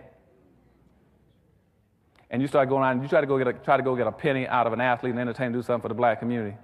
They're going to do it. Their advisors won't let them do it. The agents won't do it. Their promotion people won't let them do it. They're going to identify with your community because, again, they have now already died and gone to heaven. Okay, so when Harriet Beecher Stowe put out her book, what she tried to tell black folk is that Uncle Tom was not a bad guy. See, Uncle Tom, if you read that book, and most blacks, 90% of blacks never read it. They always call another black, he's an Uncle Tom, he's an Uncle Tom. He's not an Uncle Tom. If you read the book Uncle Tom was a guy who would not beat black women. Uncle Tom in that book was a guy who would not beat other blacks to make them pick more cotton. Uncle Tom was a guy who would come in at night and take cotton out of his own bag and put it in other black folks' bags so they wouldn't get whippings at night. Uncle Tom was a guy who would not tell where black folk were hiding when they went across the river and they broke free as slaves. But Simon Legree, the white slave master, had a black that followed him around named Sambo, who always says, you show me, give me the right, I'll show you how to trees the coons. I'll show you where they hides. And see, that's the guy. See, his role responsibility was going back to Meritorious Manumission. I told you about when you got to protect white folks' property and protect their wealth. He says, I will protect it and find it for you. And that's why you read in the movies and books that came out after Uncle Tom, you always had a black guy, a black slave, was running down the road saying, Master, master, here comes the army, let's hide our silver and gold. And you all say, our? How did it get to be our? You know, he always wants to say something that doesn't even belong to him. And that showed up all through history. And today you got the same kind of personality doing it. And now he's not saying let's hide our silver and gold. He's called himself a conservative. I'm also against affirmative action for black folk.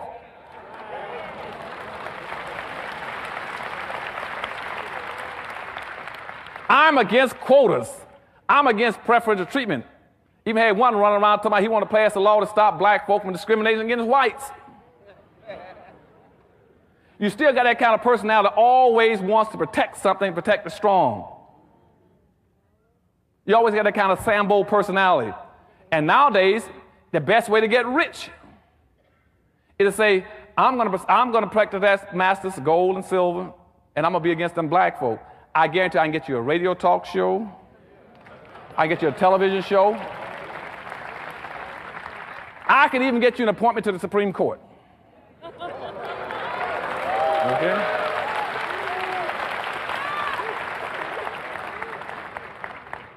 You tell me how many black folk you want to sell out, and I guarantee I'll show you how to make money. Because you see, every ethnic group, every religious group, every racial group, every political group has always made money off of black folk. Okay? And what I'm going to start talking about in Powernomics when I come back here in the fall is to show you all one thing. I'm going to tell you time is up. You have made, as a race, you made every religion, every ethnic group, every racial group rich. There is nobody else left on earth to make rich but yourselves.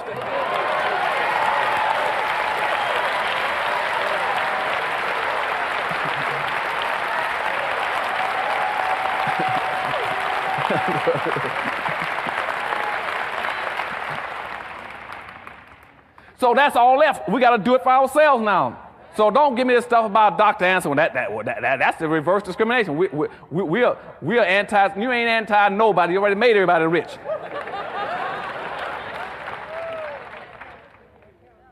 They always tell me, well, Dr. Anderson, what you're preaching isn't that segregation? Or let me tell y'all something.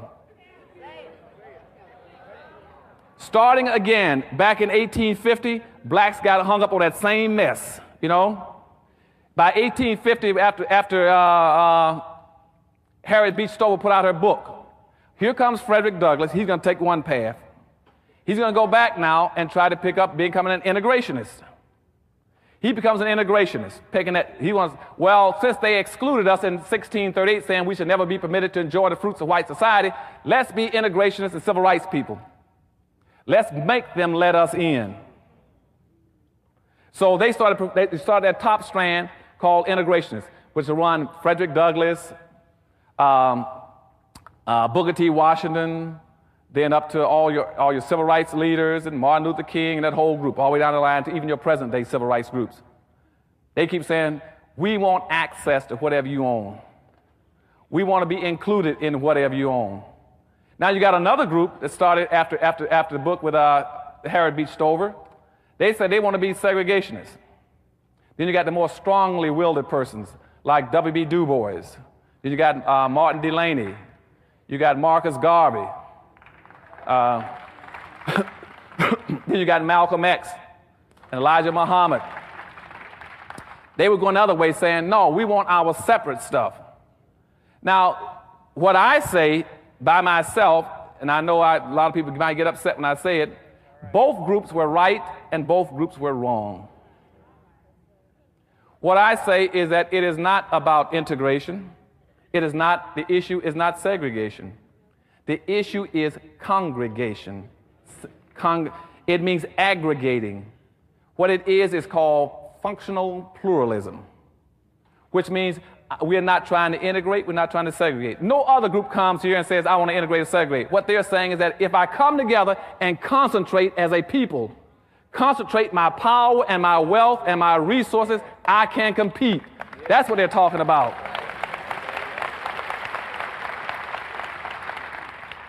And please, since I love all of you all and I'm going to move here with you, don't let them trick you all anymore with them upside down glasses.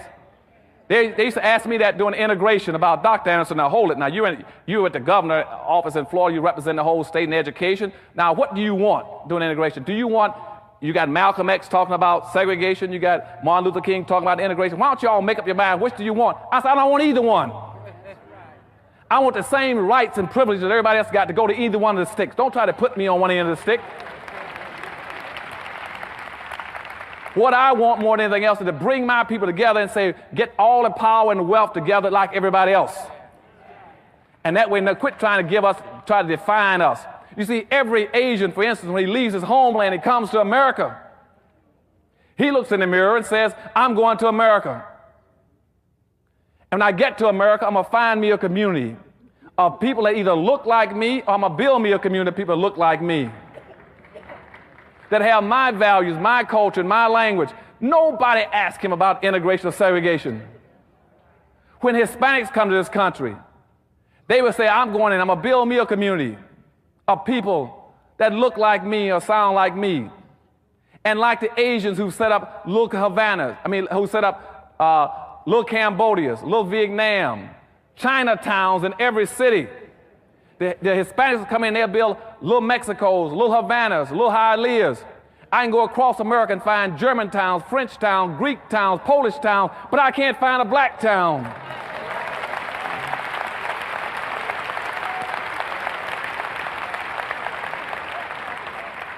Because of our inappropriate behavior pattern with the Rodney, we keep trying to integrate. Nobody else is trying to integrate. Why would you try to integrate? And I just told you in 1790, the law says in the Constitution that the majority will win and the minority will lose. If the majority will win and the minority will lose, why would you ever do anything that breaks yourself into smaller pieces when you already a plan systematically program the minority? Now you got other people in a category called minority. You got women, gay, Hispanic, anything you want. Midgets, Hispanics, anything you want. But nobody goes by there and say how many you can have. You've ever heard anybody say we can only have so many women in the country, or so many midgets in the country, or so many gay in the country, or so many only thing they say is you must have is so many blacks. We're the only people. And see, and another thing you got to understand, I told you last time I was here, is that you got to remember that you are the only non-immigrants in America. The only non-immigrants. So when you start using a word for yourself, always call yourself a non-immigrant. Don't call yourself anything else other than that. Don't call yourself a minority. And to some degree, if you really want to be slick, I would even call myself an African American. Why not? I asked one girl in Texas, she said, I noticed you never call yourself an African American. She said, I said, why? She said, why is that? I said, because I'm black. You see? She said, but why? But are you still an African American? I said, no. Because you see, when I go look at the definition of African American, the whole north part of Africa is a continent. That's not a country, that's a continent. People coming in from El Salvador, and they're El Salvadorians. When you say you're from Africa, I'm an African. Where in Africa?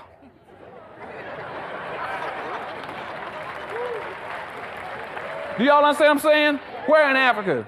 And plus that, and worse than that, is that the whole north part of Africa, those coming in the country, they are Arabs, Palestinians, Chaldeans, Egyptians.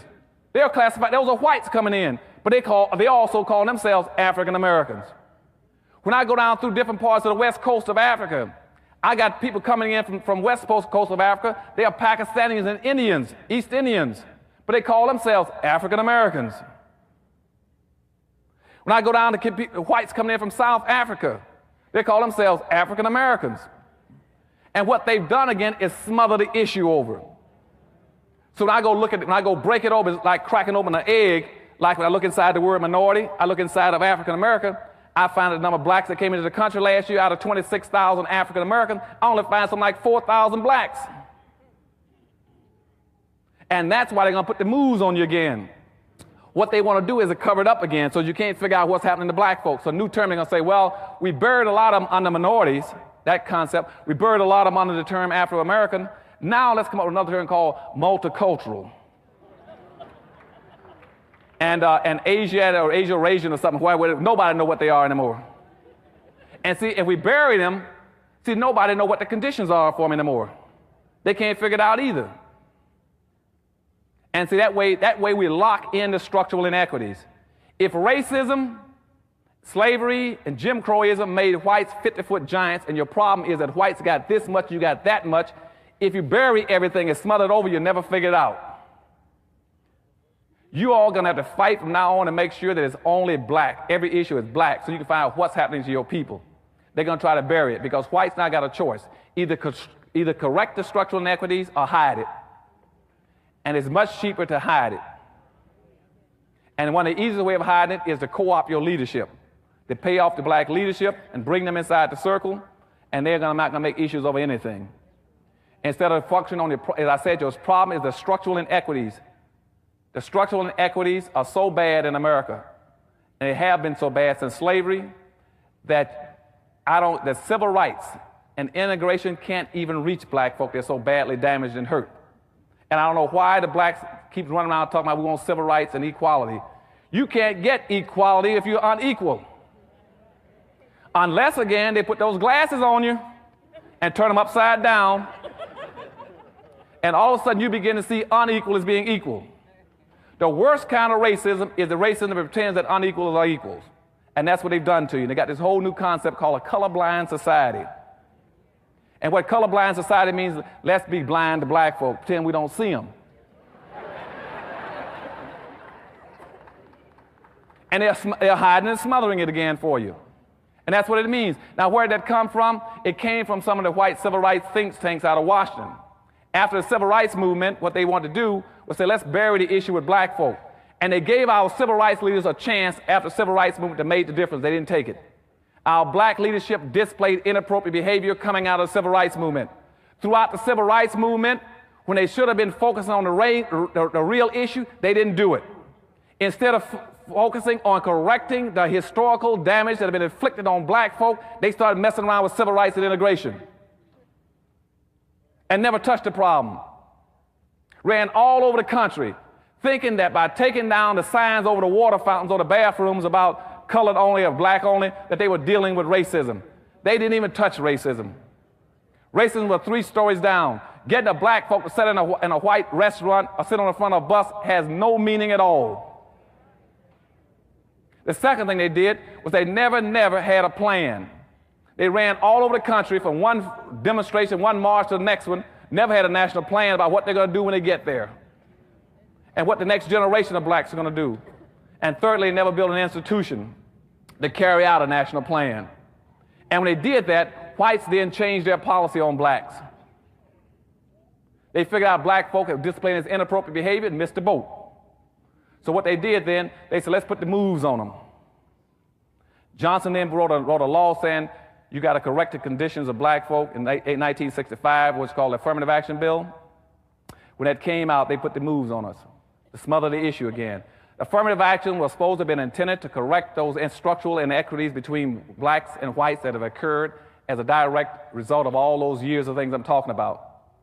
As soon as the bill came out, whites immediately started changing it and black leadership bought it. The issue was supposed to be going this way. Watch how they flip the glasses upside down on you.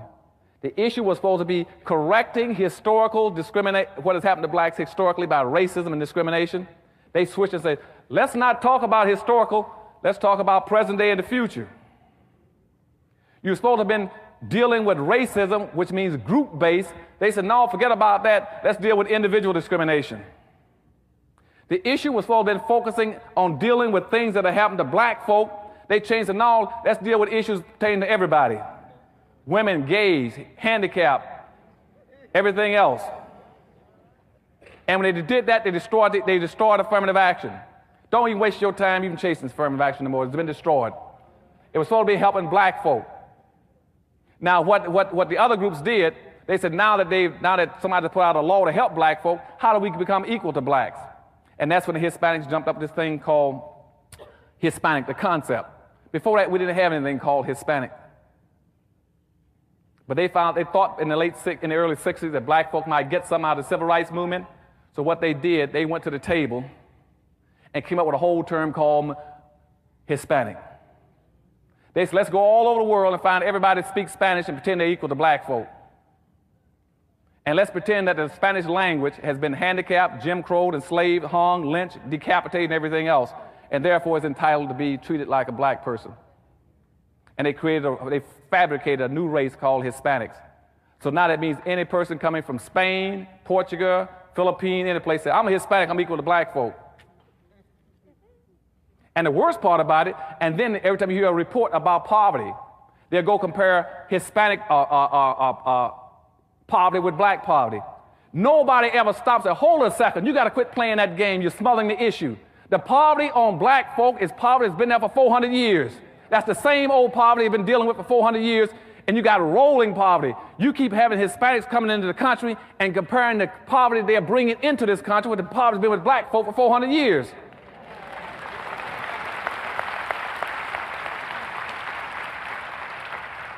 Nobody wants to stop them from doing that. Now people say, well, they got yes, but that's poverty they bring in here with them. Black folk didn't bring poverty with them. It was given to us as a gift.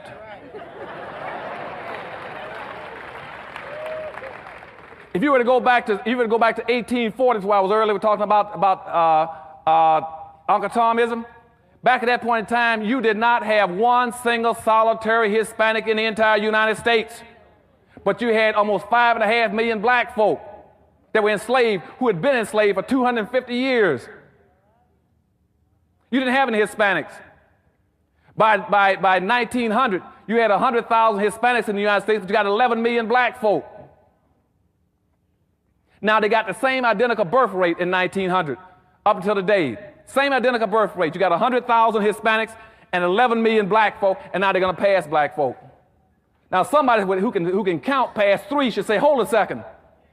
How can you only have 100,000 of them in 1900 at the same birth rate, and you got 11 million blacks and now passing blacks?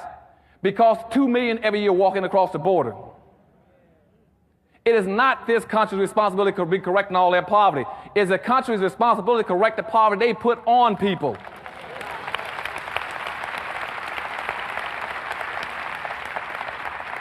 The poverty, and see, if you go through history, you cannot find one single solitary instance where anybody else in this country have been denied access to the educational system, to the economic system, to the political system, to the social system, but black folk.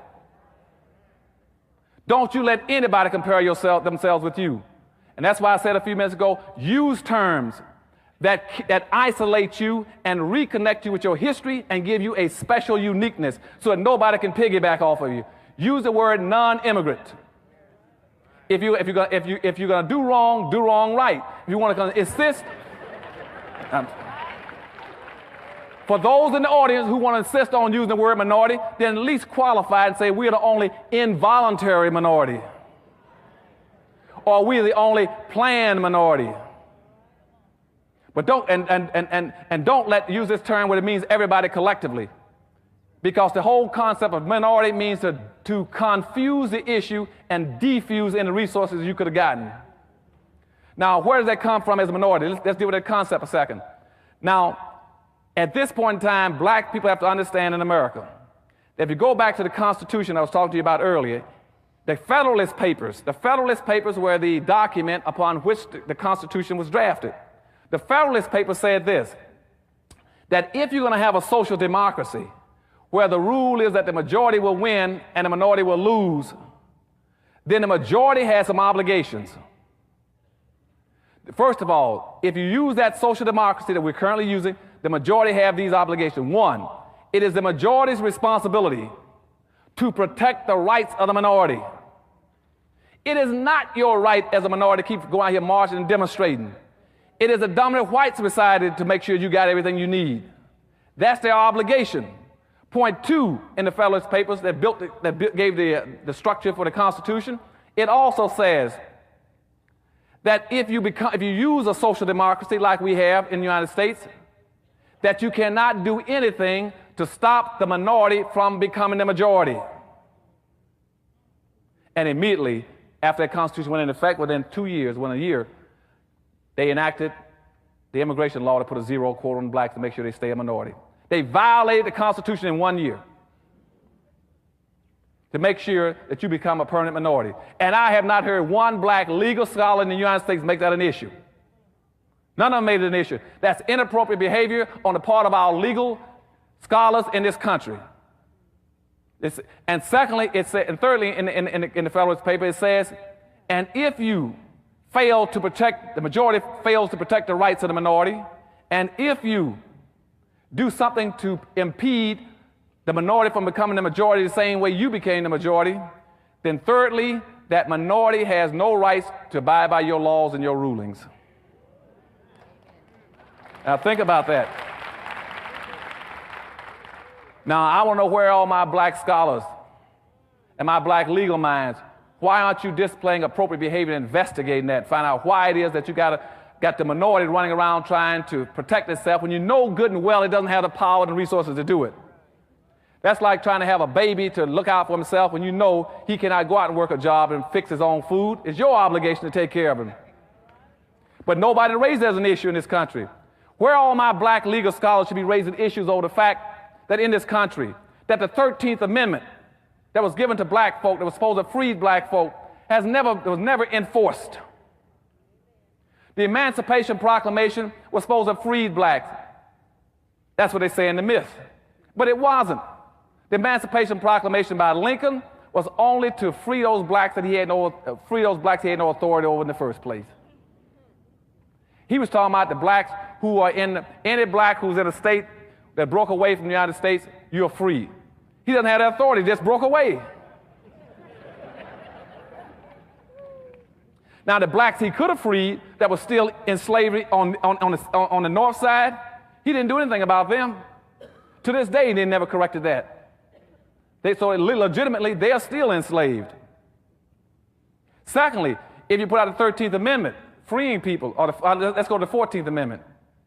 If you go to the 14th Amendment, the 14th Amendment saying they hereby, forbade any kind of involuntary servitude. Then they stuck a clause in there, except when duly have been prosecuted and charged. You know what that means? What that meant was then that any white in the South who wanted to re-enslave black folk, all they'd do is come up with a charge and he can re-enslave you. And what the South did immediately after the 14th Amendment went into process, they passed what's called a Black Codes in 1865 and 66. The Black Codes then said that any black person who used to be a slave, who's now free, he must be able to show me he has a contract for employment in his hand by the 1st of January. Or therefore I can arrest you and charge you with vagrancy and put you back into a plantation and slave you again. Now, all the people knew that. They didn't raise any cane about it. Today, that's still a part of our Constitution. I don't hear my black scholars. Where's the appropriate behavior? Now, why is that important now when I talk about appropriate behavior? Because now there's a bill on the Hill where some white conservatives now want to lay claim to the 14th Amendment and say they're going to write a law called Equal Opportunity Act. What they're going to say now is that bill can be used for whites too, so that you can now not infringe on their rights. And what black folks should have done is gone back to the slaughterhouse case in 1872, which says that the 14th Amendment was strictly written for black people. That's what, see, in other words, whites are using the 14th Amendment for reverse discrimination charges against black folk. Now, you all follow me through on this. How can you allow somebody, if something is written on this side to help save you from this guy, how can you let him take the same law and knock your brains out on the other side with it? Am I losing you all on this now? So how can whites come around now and claim use of the 14th Amendment that was written to protect black folk from whites? And now whites are taking it and use it to hit blacks with it. Where are my black lawyers and judges? And you got a black sitting on the Supreme Court now, it keeps ruling, talking about he's a constitutional authority based on the Constitution. I'm just telling you, the Constitution is knocking our brains out. I don't need no more Constitution.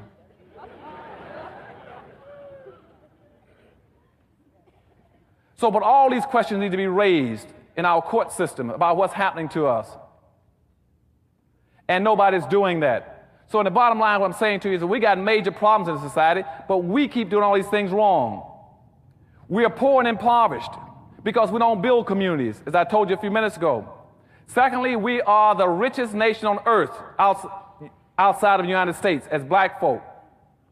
In the world, we are the 9th richest nation on earth. We got an annual disposable income of $382 billion. But we violate all the norms of economics as black folk. That's inappropriate behavior. Your money is supposed to bounce 8 to 12 times before it leaves your community. I'm going to say that again. Black money is supposed to bounce 8 to 12 times. That means it must go through at least 8 to 12 black hands before it gets out of the Crenshaw neighborhood. 8 to 12 times. And it doesn't. Black money does not bounce one time. As soon as a black person gets paid, he's got this inexcusable denial in his mind saying, as soon as I get paid, I'm going to run over every other black and get into the suburbs to spend it in a white store, in a white mall. And the Jews, on the other hand, their money bounced 18 times before it leaves their community. You look at the discrepancy between one bouncing not once and once bouncing 18 times. Black people right now spend 95% of their money outside of their own communities. They spend 5% in their communities. In their communities, they spend 3% of that with non-black owned businesses. Black folk try to live off of 2% of their disposable income. They keep 2% every year. Then they take that 2% and put it into a savings account, a bank, and then they can't even get a loan from the white bank they put it into. Now, anybody in his right mind knows that it's humanly impossible for you to live off of 2% of your income. It can't be done, but we keep trying to do the impossible. Why do we keep trying to live off of 2% and you know it can't be done? So what happens then is every night, every black community in America goes bankrupt when the last non-black in a black community closes up the store, cleans out the cash register, and goes home. We go bankrupt from that night until the next morning. And the reason we're doing that, the reason we're so impoverished, is because other groups are also boycotting us.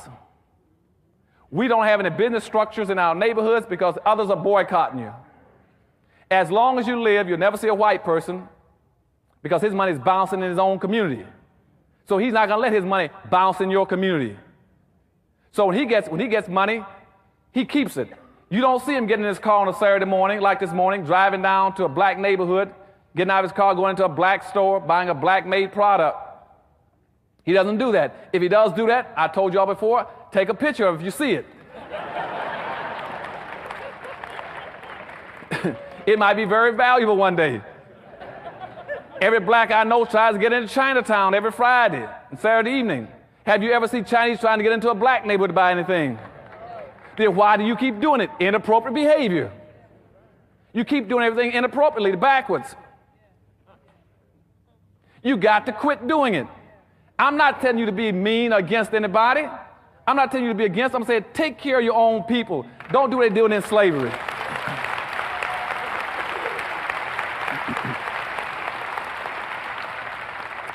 And an instance of that, let me jump back into history again. On the eve of the Civil War, we had over 6,200 blacks in America that owned other slaves. 6,200 blacks were slave owners. Now, let me break that down a little more specific for if you don't understand what I'm talking about, not looking out for your own people, inappropriate behavior. Same thing out of Africa. They never changed all these things, still doing the same thing in this brainwashing, seeing things upside down.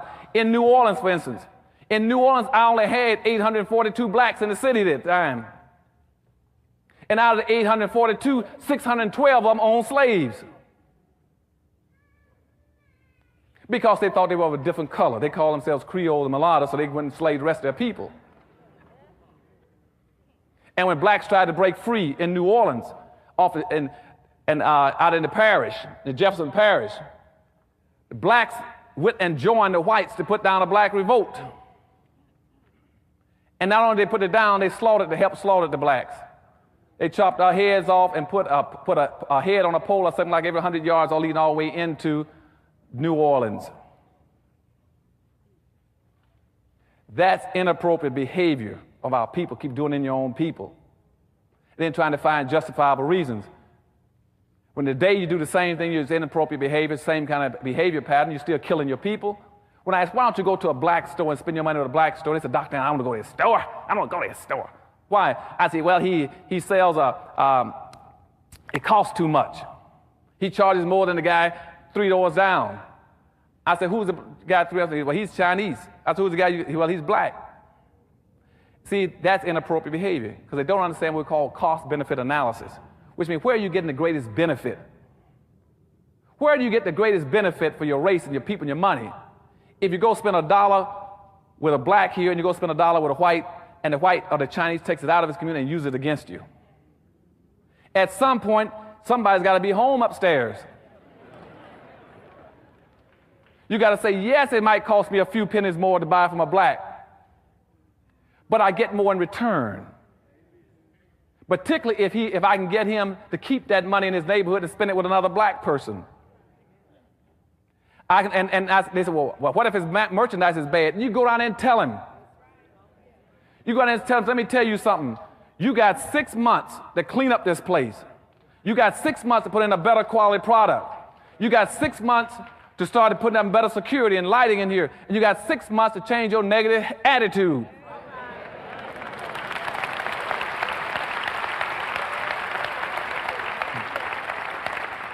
And hold him accountable. We must have an accountability system for our merchants and say, you got a responsibility. Now, I just got back from Detroit, Michigan last week, and my mother is old now and sort of senile, and my sister is also got some handicapping problems. She went down and bought a ham. And in Detroit, Michigan, almost all your key essentials are owned by whites, by Arabs, your gas station, your food stores. She showed me a ham she was going to fix that day. And she said, this doesn't look right. She said, will you take a look at it for me? I looked at it, and it had that slime on it. I said, where'd you get that? She said, I got it from Savon's Arab store down the street there where they sell the groceries. And I'd already looked in it, and I could smell the rotten meat when I come in the store. And it's all the stores in the city, because they're not black-owned stores. I said, cut that ham open, let me see it. She cut the ham open, and you can almost see the pus oozing out of it. And said, I'm going back on the radio in about 2 days back in Detroit. I'm going to ask every black in that city to close down all those darn stores. They got to quit doing that to black folk. And they go over and buy old vegetables from the main supermarket and bring them to the black neighborhoods.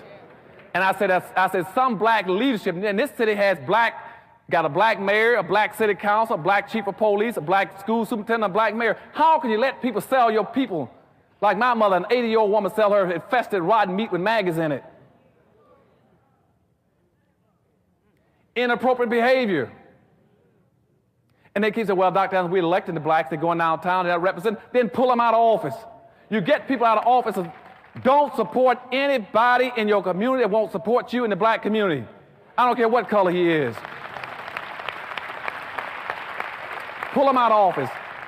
How do you pull them off? You pull them out of office through accountability, recalls, and if you can't get to them, boycott whoever puts them in office. We got to get wealth and power as quick as we can if we're going to survive. The time is running out. We need money. We don't need jobs, we need money.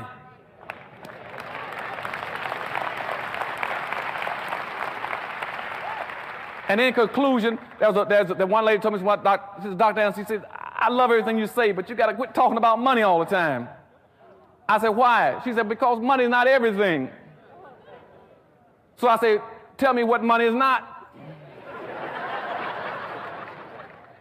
She said, well, money can't buy you love. I said, I'll tell you what. I said, without finance, there won't be any romance.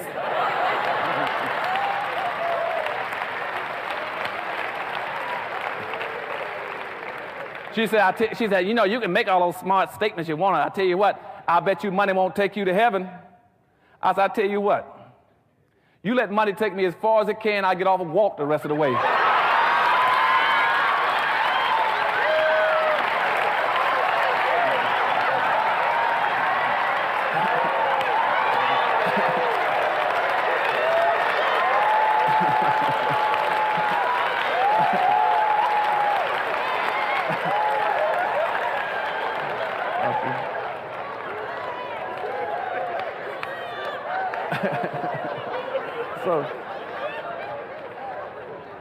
So in my last thing, she said, well, I'll tell you what. She says, I don't care what you say, Dr. Anderson. As far as I'm concerned, money is the root of all evil. I said, you're right. I said, because when I don't have any money and my people don't have anything, I am evil. Okay? So I thank you and I love you.